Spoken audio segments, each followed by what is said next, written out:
Welcome back mga Ka-Agri-Explorer. This is Ron's Farm Official at ngayong araw po na ito, dito na naman po tayo sa aming puguan.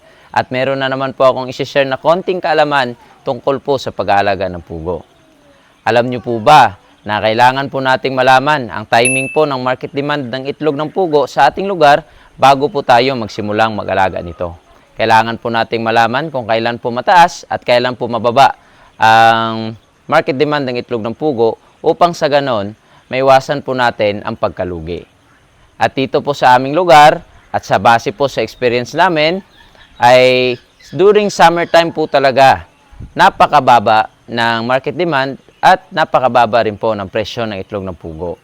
At during that time mga Ka-Agri-Explorer, kailangan po nating gumamit ng affordable at quality na feeds upang sa ganon makasabay po tayo sa pagbaba ng presyo ng itlog ng pugo sa market. Tulad lamang po ng ginagamit naming feeds, ng Sidsi Feeds, na affordable at quality. Kaya't hindi po nito naapektuhan ang egg production ng aming mga alaga. At kahit po bumaba ang presyo ng itlog ng pugo sa market, tuloy-tuloy pa rin po ang aming kita sa itlog ng pugo. Yun lamang po. Salamat!